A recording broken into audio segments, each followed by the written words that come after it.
again, the question was, what is leadership? Okay. Yes. And leadership is having an intelligent mindset. And when I talk about intelligent mindset, I talk about the 6 I's to being intelligent. That is innovation, insight, taking the initiative, being able to influence, okay, having interpersonal skills, because again, being a leader is a privilege. And last but not least, integrity.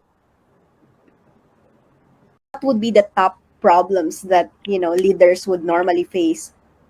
The first one would be setting direction. Again, we're in a VUCA world, so setting direction, and that really focuses on, vision, okay? Reframing the game, I like to call it. Okay, so vision, strategy,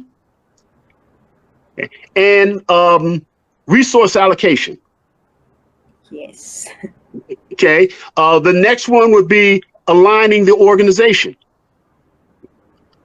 Culture.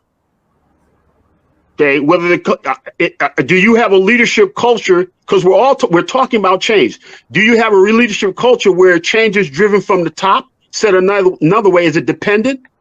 Or do you have a leadership culture where you have a few people that have come together and try to lead it, and so now that's sort of independent?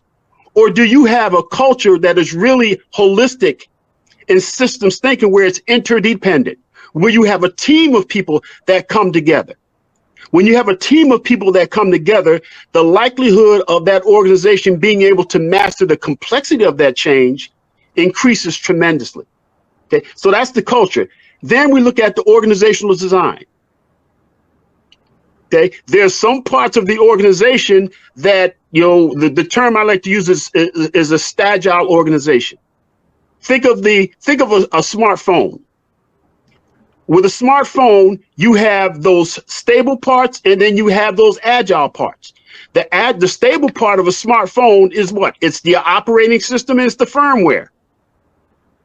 Okay, the flexible part is the apps. You can add them, you can delete them, you can change them, all of that kind of stuff there. So an organization has to come in the new normal, or in terms of change in this 21st century, they're going to have to modify themselves where they become that stagile component. Okay, good example, those companies that I talked about earlier, Amazon, they all are embracing a platform business model.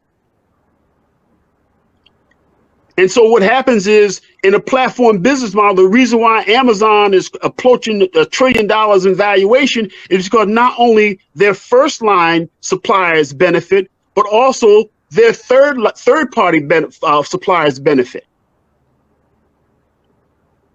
Okay, and then talent. Okay, and when I talk about talent, you have to be very careful to not put the people first. Now, what do I mean by that? Okay, we're going through that right now. I'm leading a global think tank in the telecommunication industry. Okay, and we're approaching our first round of funding, and we're looking at people.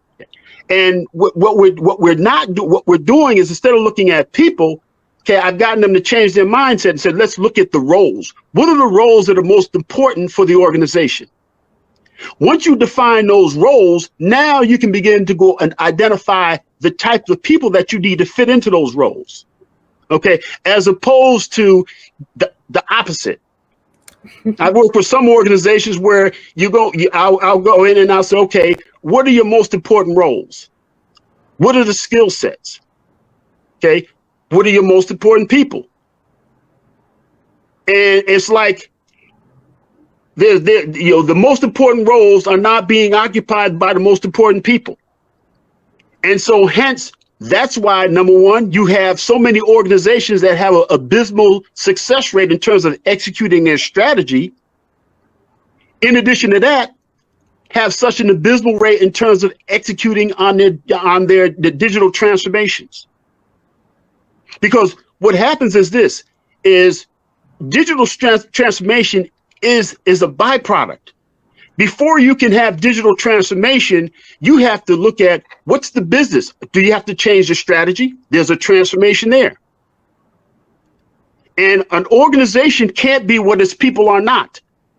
So now you've got to look at the organization. Is there a transformation there? Sure there is. You want people to do things differently.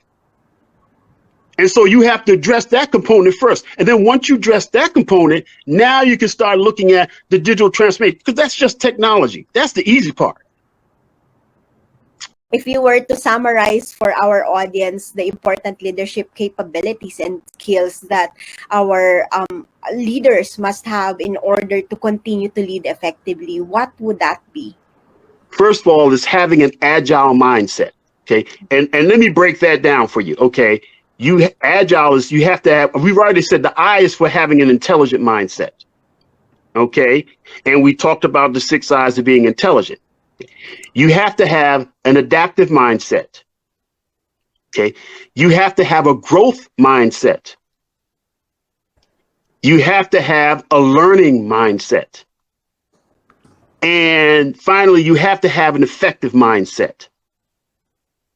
Okay. And so again, so you have to have an agile mindset. You have to have a mindset that's agile, that's focused on growth, that's being intelligent, that understands the importance of learning, and understands that being effective is that whatever I'm doing, I have to meet the stated objectives for whatever it is that I'm working on.